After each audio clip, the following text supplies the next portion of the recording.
Hey everybody, Sneaky Narcotic, back at it again with another YouTube video. Today we're going to do some more War of the Sparks spoilers, so don't go anywhere. But first, I would really appreciate if you would like, share, and subscribe. It would help me out a lot in the channel, so please subscribe. Let's go into our first spoiler of the day, Totally Lost. 4 generic, 1 blue, instant common. Put target non-land permanent on top of its owner's library. The flavor text reads, at least this was better than the week at the Fury review. The jury review or the Fury review? That's a really weird... I think it's jury review. Maybe. I don't know. But as we can see, our lovely little spirit dragon Ugin is back. And this creature on his head, in fact, is also back. And I'll tell you more about him when we come across him here in a minute. So the next card, Gleaming Overseer. 1 generic, 1 blue, 1 black, creature, zombie, wizard, uncommon. When Gleaming Overseer enters the battlefield, amass 1. And I'll read the amass trigger because this is the first time this video has come up. Put a +1/+1 counter on any army you control. If you don't control one, create a 0/0 black zombie army creature token first. Zombie tokens you control have hexproof and menace. So, I like this card because it gives zombie tokens you control hexproof and menace. And zombie tribal is going to be insane. Like, I actually, because me and my buddy are in business right now, we went and bought 4 copies of Death Baron. I believe it's Death Baron, not Dread Baron. I always get it confused, but I'm pretty sure it's Death Baron. Because I believe zombies are going to become obviously, the major themed tribe here, you know? But also that they're going to become a really good tribe. And they already kind of are. And half of that's to do with Death Baron. So yeah, I love seeing zombies. And I love that, the Overseer is kind of a pseudo, lieutenant. Or, yeah, that's the word I use for him. Something that buffs other certain creatures. That's what I call a lieutenant. In case you aren't aware of my terminology. Next turn. Grimm Initiate. 1 red mana. Creature, zombie, warrior, common. When Grimm Initiate dies, amass 1. So, a 1/1 first striker. I like that. It's a 1/1 first striker. And then, firstly, before I go any further about the card, beneath each gleaming mineral shell rots a once proud warrior of Omnicat. Now, what I really love about this card is that it's a 1/1 first striker, so it kills other 1/1s, of course. But also, it's a 1/1 for 1 that leaves back a 1/1. Or makes one of your creatures, if you already control an army, one of your creatures get bigger. So I really like that about it. And yeah, I guess that's all I really have to say about the card. I like it for a 1-drop, even at its common rarity. That's pretty cool. Dreadhorde Butcher. 1 black, 1 red, creature, zombie, warrior, and it is of rare rarity. It has haste. Whenever Dreadhorde Butcher deals combat damage to a player or planeswalker, put a +1/+1 counter on Dreadhorde Butcher. When Dreadhorde Butcher dies, it deals damage equal to its power to any target. So what's really cool about this card is there's a kind of a combo piece that we've seen with the stupid vampire. I think it's like Thirsting Vampire. It's the one that doesn't untap unless you gain life. But it's I think it's like a 3/3. So, there's a way to drain your opponent out using that in, like, Wizard's Wand, that allows you to equip it to a creature, and that creature gains the ability to tap to add damage to it. So, there's a really cool combo that you can do with this, just to make Dreadhorde Butcher a bigger threat, and then just keep him back as a blocker. He grows bigger every single turn. If you can somehow give him haste. He already has haste. If you can somehow give him, like, life gain or something, that would be even cooler. Death Touch, First Strike, anything, honestly, would be cool. So, I like this card. I think I saw it going up. If you check out MTG Goldfish's preview page, they have some price mechanism trying to price these cards out, and I think it's total crap. But, hey, this card was like $5, so sure. Anyways. Next card, Kiora's Dambreaker. 5 generic 1 blue creature Leviathan common. When Kiora's Dambreaker enters the battlefield, proliferate. Proliferate says, choose any number of permanents and or players, then give each another counter of each kind already there. The flavor text says, when your enemy flees, send the sea to pursue them, Kiora. Yeah, it doesn't always work, Kiora. The Eldrazi sometime will cut your sea monsters in half.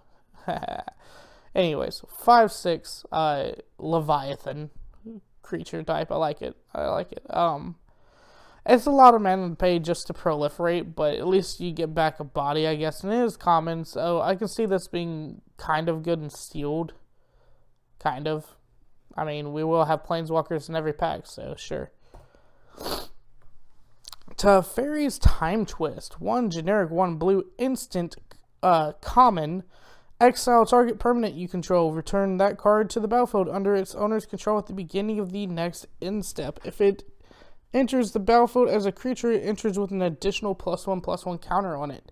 And the flavor text reads, the safest place for you is not now. Oh, really, Teferi? Not now? Huh.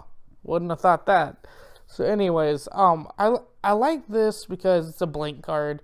You know, you flicker in, you flicker out. So I like it because it can be good for entering the battlefield triggers. Obviously, putting +1/+1 counters on creatures and keeping them alive. Because for the rest of the turn, you know,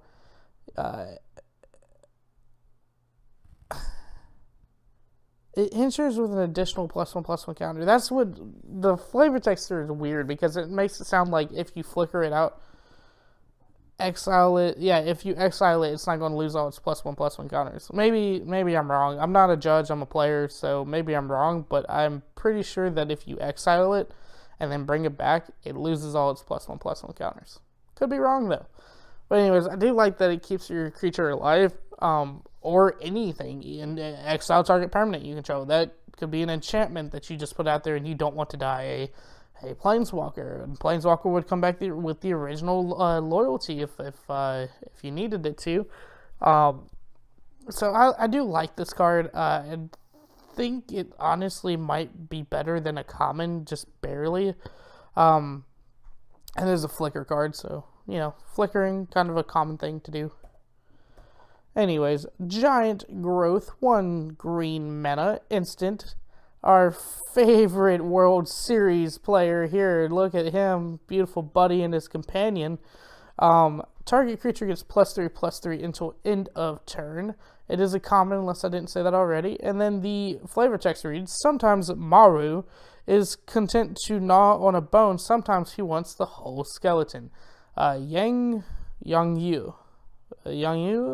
It's something like that, guys. Me and my buddy were talking about it. We're not good at Chinese, Spanish, Chinese, or any other language other than English. So, just to give you a heads up, probably going to butcher his name when it comes around to it. Eternal Taskmaster. 1 generic, 1 black creature zombie. Uncommon. Eternal Taskmaster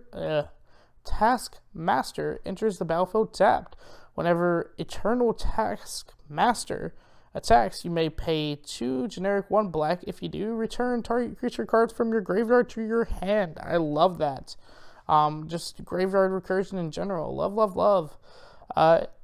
They are called Eternals. They will never stop. Jace Beleren. So yeah, a pretty cool card. Love the art. And it's him dragging his friends back to be revived, which is kind of his whole thing here. I don't understand the whole ability of enters the battlefield tap. Maybe it's because it's a 2/3 for 2 with an amazing ability. I think that might be it. But yeah, that whole thing being able to pay 3, that's kind of on par, because if you look at Gravedigger, Gravedigger's a more commonly known card that brings back it is a creature that brings back creatures from your graveyard to your hand. And so it's about on par, because Gravedigger is 4, and this is technically 5, but it's reusable, so yeah. I think that's pretty cool. Alright, next card. Maru himself, Loyal Companion. 3 generic, 1 green, legendary creature, Hound, uncommon, trample, vigilance. If 1 or more +1/+1 counters would be put on Mowu, Loyal Companion, that many +1/+1 counters are put on it instead. Whenever Yanggu goes, Mazu follows. Wherever Yanggu goes, Mazu follows, sometimes at his side, sometimes obscuring him from view entirely. So yeah, trusty little Hound there, I see. This card, I would like to mention, and of course I'm going to go over it, but Yanggu actually has been spoiled as well. This card is more expensive than Yanggu, according to MTG Goldfish. But I mean, I kind of see why. It's a little more. Yeah, you'll see why yourself. I won't spoil it for you until it's time. Hey, speaking of which, it's time. Yanggu, Wildcrafter, 2 generic, 1 green, legendary planeswalker, Yanggu, uncommon. Each creature you control with a +1/+1 counter on it has tap, add 1 mana of any color. -1, put a +1/+1 counter on target creature. And then it comes in with 3 loyalty for 3, so that's on par. I don't like that it kind of gives you that, what's the card? I know Rishkar did this too. Rishkar, we'll just go for Rishkar. It gives you a Rishkar ability. If you're not aware, that's one of the artificers from Kaladesh, if I'm not mistaken. I would also like to mention that this dog here is this dog here. Oh, how they grow up so big and strong. Anyways, so yeah, as you can see, this is kind of more of a niche, being able to add more mana and then putting a +1/+1 counter on it, on target creature 3 times for 3 mana, which is good in my opinion, but Mowu actually is pretty cool too. And so I kind of see why Mowu would be better, plus I guess because he also can defend. And Yanggu is by himself. So anyways, next card. I'm going to say this once and only once on stream. Fblthp, the Lost. I don't know how to say the name, guys. If you would like to do some type of dictation in the comment section below, I would be more than pleased to know how to physically say his name. Fblthp. The Lost, 1 generic, 1 blue, legendary creature, Homunculus, and it is a rare. When the Lost enters the battlefield, draw a card. If it enters from your library or was cast from your library, draw 2 cards instead. When becomes the target of a spell, shuffle into its owner's library. So the thing is, like, I like this card because it kind of reminds me of the trickery. This card, if it was a partner, its partner would be Norin the Wanderer. I believe is the name of that card, because it's just so weird. It's really weird, guys. Norin the Wary, my bad. But that's exactly what it reminds me of. Some weird effect like Norin as a commander would just be funny. But anyways, so he already comes out as basically a radical idea, but with a 1/1 body, if that's how you want to think of it, because radical idea you can play more than once, and, well, you'll be able to play this card more than once, if you target it, of course. If it doesn't, just go ahead and straightly dies, but even if it does, that's fine, because it's a 1/1, it might take something out, who knows. I just love the flavor. By the way, this was the guy that was on top of Ugin's head, the Lost, and then if you go back, yes, totally lost. Well, no wonder he was totally lost. But anyways, I like that card. He's pretty cool. I'm still trying to figure out ways, and maybe you can remind me in the comment section down below. how to use his second ability if it entered from your library or was cast from your library, draw 2 cards instead. I can't really think, other than Experimental Frenzy, how to play him from your library or just pull him out from your library. Hey, help me out in the comment section below. I'd appreciate it. Neheb, Dreadhorde Champion. My god, guys, they killed Neheb. 2 generic, 2 red, legendary creature, zombie minotaur warrior, rare rarity. It has trample. Whenever Neheb Dreadhorde Champion deals combat damage to a player or planeswalker, you may discard any number of cards. If you do, draw that many cards and add that much red mana. Until end of turn, you don't lose this mana as steps and phases end. And it is a 5/4. So, I don't have much of a opinion on this. Actually, I'm sorry, they didn't kill Neheb. Neheb was already dead. I was looking that up while talking. Neheb was already a zombie minotaur warrior. But, whatever. He's an eternal zombie minotaur warrior now, it looks like. Let me double check the picture. He might have already been a zombie minotaur eternal. Excuse me, sorry. Pardon me. I don't know too much about Neheb. I don't know how I feel about the discarding and then drawing cards, but I do like the whole add that much mana. So maybe it's like more of a filter. If you have too much lands in your hand, you're kind of tired of drawing lands, you just go ahead and draw some cards and then add some mana so you can play the cards you draw. So maybe that's probably where Neheb goes, I guess. Probably mono red burn as a top ender instead of if he had haste, it would probably be better, but instead of Rekindling Phoenix, maybe, yeah, that's probably where he belongs. Oh man, I meant to get the English version of this. I will look that up while I talk to you about the next card. Davriel Shadowfugue, 3 generic, 1 black. Sorcery, common, target player discards 2 cards and loses 2 life. Shadows coiled around the witness's mind, then the moment vanished, leaving only the sting of its loss. So, interesting card. Target player discards 2 cards and loses 2 life. Davriel, of course, being a new planeswalker that for the first time we're seeing in this set.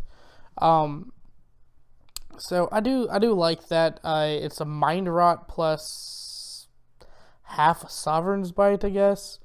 For 4 mana, so it will see play. It will definitely see play in Limited as a way to control players' hand, you know. But anyways, going back to this card, this reads Dreadhorde Arcanist, 1 generic, 1 red. It is a creature, zombie wizard, and it is rare rarity. It has trample. Whenever Dreadhorde Arcanist attacks, you may cast target instant or sorcery card with converted mana cost less than or equal to Dreadhorde Arcanist power from your graveyard without paying its mana cost. If this card will be put into your graveyard this turn, exile it instead. This is an amazing card, and this is why I was talking to my buddy. He was like, "Well, I don't understand, man. Wouldn't you just be playing a spell for 1 mana cost?" And I was like, no, what you do, man, is you play a deck that's full of cards like Samet's Run, or Samet's Sprint would be the first one off of my head, other than Sure Strike. Sure Strike is I think 1 red mana for a +2/+0 first strike to a creature you control. So you would do that, and then you would be able to play. Then his first off, he would be able to protect himself, being a 3/3 first striker for the rest of the turn. But also, he would go up to 3 power, and because of that, he would be able to play cards. He would be able to play 1. Let me double check. 1 instant or sorcery card with converted mana cost less than or equal to its power. And so so he would be able to play cards like Shock, which already he could play. He would be able to play Lightning Strike, which is at 2. He'd be able to play. I'm trying to think of something. Murder. which is at 3.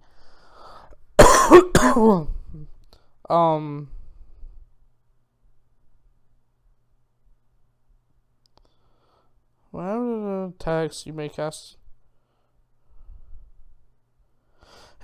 And it's also, I think, and maybe reading this wrong, I'm going to say it again because I know you guys are just staring at this gibberish on the screen, which is some other person's country's language, but whatever. When Dreadhorde Arcanist attacks, you may cast target instant or sorcery card with converted mana cost less than or equal to Dreadhorde Arcanist power from your graveyard without paying its mana cost. So what it also kind of sounds like is that it's casting a sorcery at instant speed because it says when it attacks. And also, even if it's not, even if you are just able to play an instant at instant speed, not necessarily sorcery at instant speed, but the main phase afterwards, that instant, if it's a lightning strike, it can hit a blocker. Let's say you have a 3/3 trying to block. The 3/3 is the only thing that can block your Arcanist here. Well, you just lightning struck your 3/3. The Dreadhorde Arcanist has no blockers because you're doing it on the attack phase, and that's before the declared blocker phase. So, yeah, it works out like that, to where there would be no blockers for them to block your damage and then allow their creature to die from your lightning strike. They would die from your lightning strike, and then there would be no blockers to be declared. So anyways, just food for thought.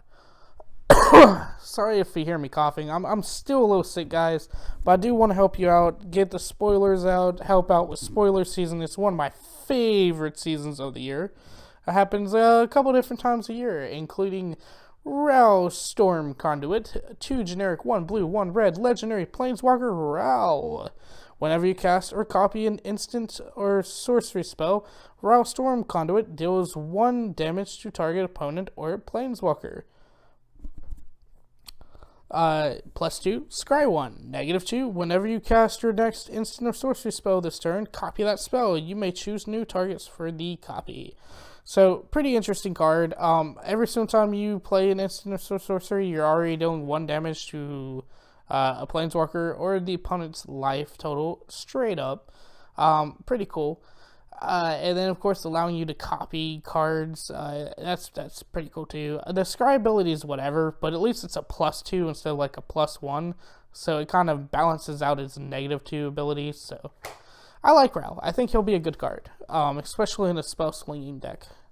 Like, is it? Domri,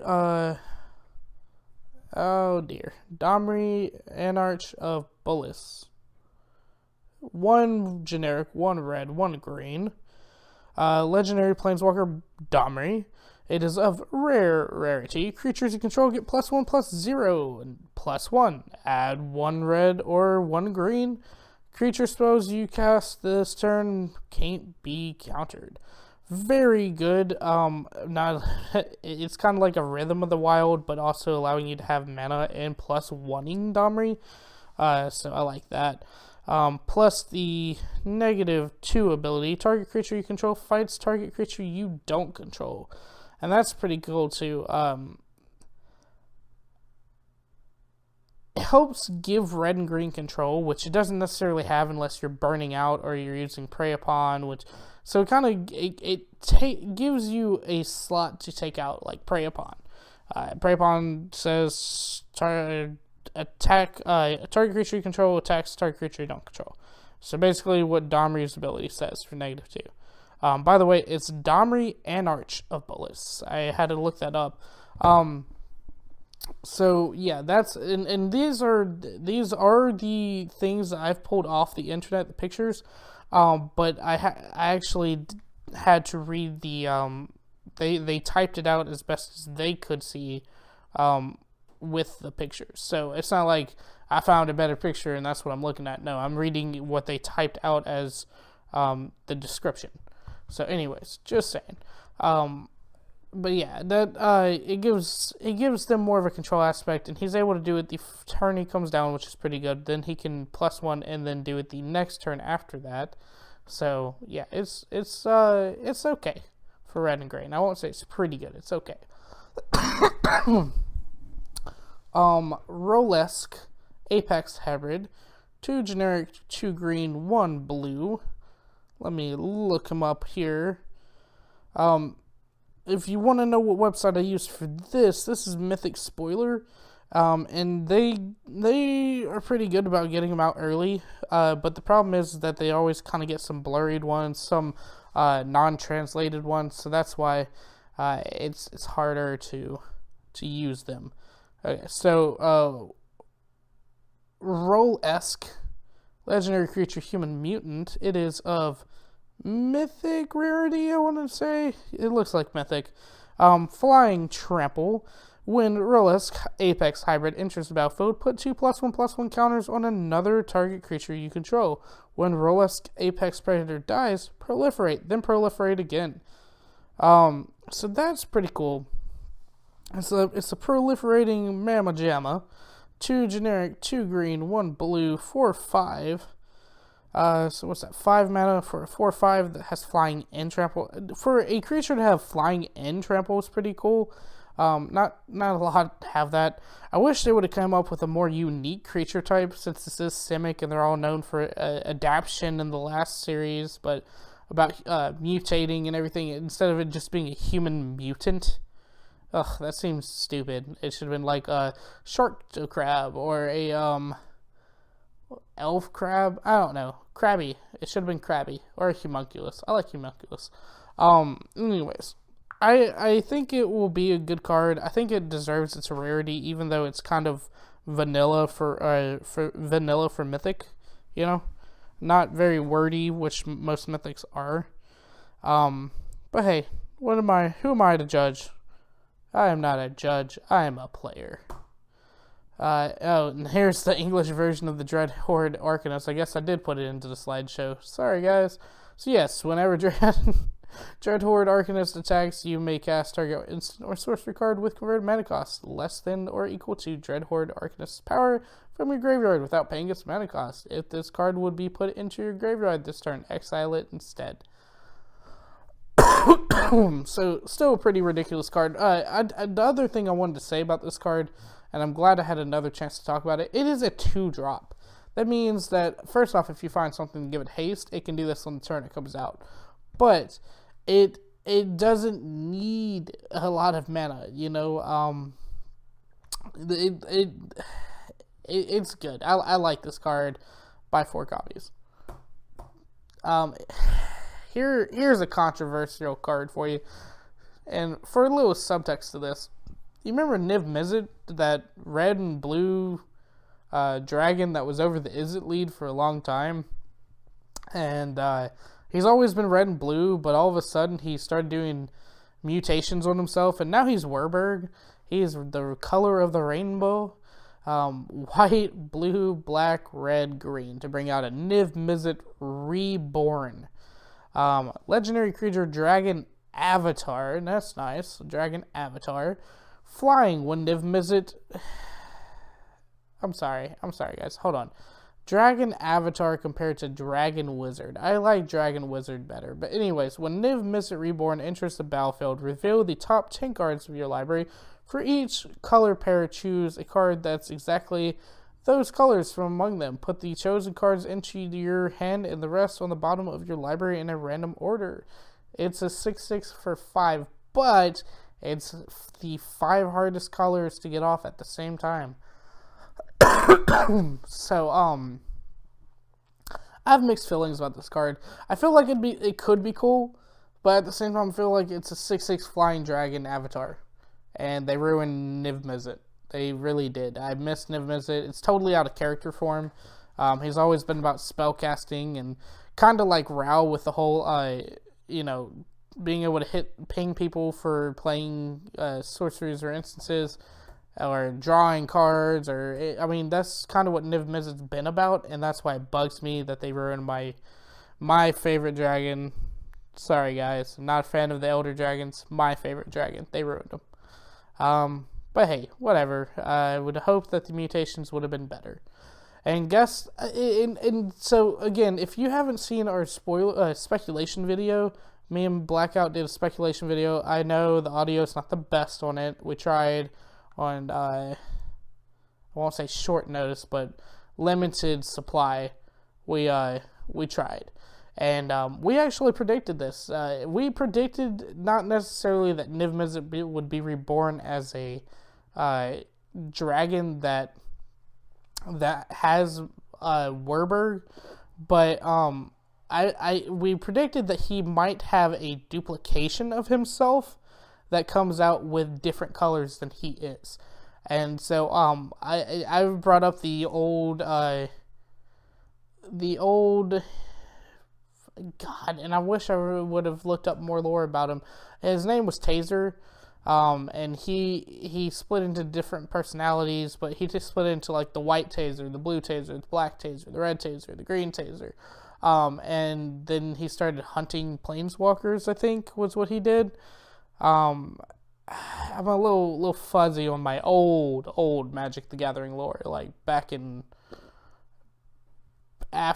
just after the Brothers War, I believe is when Taser was introduced. But anyways, that was my prediction, as he would kind of go the Taser way. I didn't really think they'd reborn him.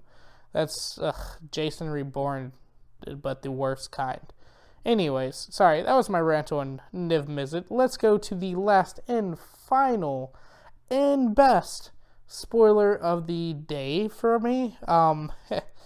Guys, it's NICOL BOLAS. It's NICOL BOLAS. Dragon God. He's a god now, guys. He's 1 blue, 3 black, 1 red. Still Grixis colors, heavy on that black though. Legendary Planeswalker Bolas, mythic rare. His static ability, guys, static ability is NICOL BOLAS, Dragon God, has all loyalty abilities of all other planeswalkers on the battlefield. That is ridiculous. Freaking ridiculous. Especially with this set being a very planeswalker heavy set. This card is going to be insane. This card's going to be insane in Commander. I don't know how Legacy and Modern plays, so I'm not even going to attempt that one. But in Limited, this card's going to be insane. In Sealed Defense, this card's going to be insane. In Commander, especially EDH, Commander, all that. Yeah. Because I don't know if you know this, guys, but a lot of times in Commander, people play Planeswalkers, and they're not expecting you to steal their abilities. We could end right there. A 5-cost enchantment, basically. NICOL BOLAS, Dragon God, has all loyalty abilities of all other planeswalkers on the battlefield. Done. That could be it. But there's more. +1, you draw a card. Each opponent exiles a card from their hand and or a permanent they control. Oh my gosh. I believe Plaguecrafter, but I think Plaguecrafter basically says to discard and not exile. And so it's an even better Plaguecrafter. -3, destroy target creature or planeswalker. Just flat out kill their planeswalker. Say, I'm Bolas. That's ridiculous. -8, each opponent who doesn't control a legendary creature or planeswalker loses the game. Now, the thing about this is that surely by the time you get to -8, you would have first off taken out their legendary creatures or planeswalkers, but potentially already have won a different way by, I don't know, destroying target creatures or planeswalkers, or making them exile cards from their hands and or permanents they control, like lands even. But I mean, it takes 1, 2, 3, 4, 5 turns to get this out. On turn 5, he's 5 loyalty, so it would take till turn 8 to get him to 8 loyalty, and then turn 9 to decrease him to 0 for the ultimate there. So you better have the win by turn 9 if you're using NICOL BOLAS, because Jesus, that's scary. It's scary, and I love the card art on it. It's just him kind of like saying, yes, that's right, I am... He has a little halo around him. I am the Dragon God. The Dragon God. Anyways, guys, that is the end of the video. Please like, share, subscribe, stick around. I will be doing these videos every day that they come out with spoilers. Rain, snow, shit, and snow. Anyways, guys, please like, subscribe, comment, share, all that good stuff. And this is Sneaky Narcotic, signing off.